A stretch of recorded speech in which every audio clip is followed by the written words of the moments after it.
We began the process, the transition process, and helped develop negotiating points in conjunction with recommendations from various committees and work groups, which is ongoing right now. That is, the negotiations for the transition have begun, and they're moving forward.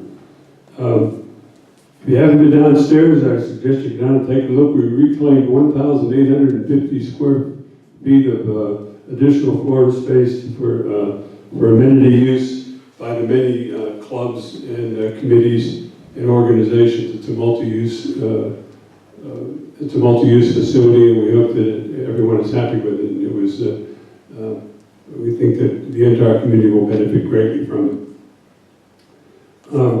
Very important, and it's really behind the scenes, but working within the budget constraints on a day-to-day basis, managing your money on a day-to-day basis, paying the bills regularly, just doing all the day-to-day activities, which you don't see, is critical to our overall financial stability. And that is working very well, thanks to our property manager and the very tight-fisted treasurer on the board, Debbie Ellis.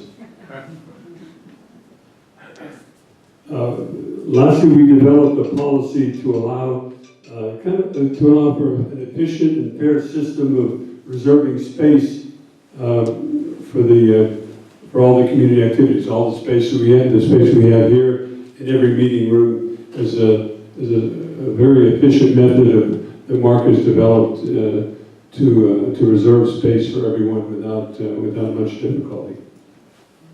In addition to the board activities, I do other volunteer work, and it's an extension of the veterans group here in Crestwind. The most significant one is the volunteer work with the program entitled Veterans Court. I'm a mentor to a veteran who has some serious legal problems and serious legal trouble. In fact, the mentees in this case are convicted felons, but they enter this 26-month program in lieu of going to jail, and they have to successfully complete it, and I help mentor. My little piece of it is mentoring one veteran who's in that situation. I also volunteer for the Veterans Hospice, where we visit hospice patients either in their home. This is at the request of the hospice patient, him or herself, or we go to the facility where the hospice patient happens to be residing. And we conduct a ceremony or a service where we recognize the veteran service, thank him for that service, thank her for her service, and we do that in front of the families. It's a very moving activity, particularly so in as much as the people we're dealing with are in hospice. I'm also a member of CAI, which was mentioned earlier. And over the years, I've attended numerous seminars, which are essential. If you want to be an effective board member, you need to attend the classes. Find out what the rules and regs are, what you can and can't do, what's advisable, what are the problems in association living, what are the things you'll be confronted with. All those things are taught by CAI, and it's well worth the effort on the part of every board member to attend those. Why am I running? Well, I wish to continue, since I've been involved in these activities for so many years. I feel responsible for continuing the board activity to bring the community up to and past transition, and with the emphasis really on three things. One is relief of our advance or debt, maintaining sound reserves, a solid reserve account, and really staying on track with our day-to-day operations. And financially, we're paying our bills on time, our revenues are exceeding our expenses, and we're just maintaining ourselves on a day-to-day basis effectively. The stuff that you don't see very often, but that is essential that the board maintain oversight of that to keep us on sound financial footing.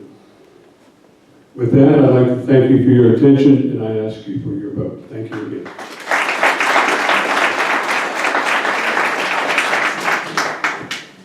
Okay, at this time, we will open the floor to questions And in fairness to everyone, there's quite a few of you here. Let's try to limit it to one question unless there are no questions, and then you can ask all you want. The first session, we had a great discussion. The second session, I think they slept through it. So, if you've got questions, if you'll raise your hand, I'll recognize you. Stand up so that everyone else can hear you and address the board. If it's to one particular person, we'll let them address it first, but we'll also allow the other members to address it afterwards. So with that, I'll open it up to the floor. I guess you all are asleep. There you go, come on.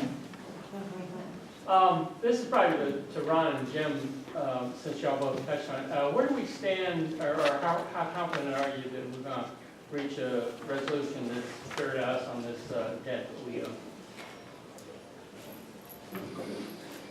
As I stated earlier, we're in the developer has already hired his legal counsel, and we have our legal counsel, and we're working on an agreement with conditions that the HOA would be responsible for completing, and which conditions the developer will be responsible for completing.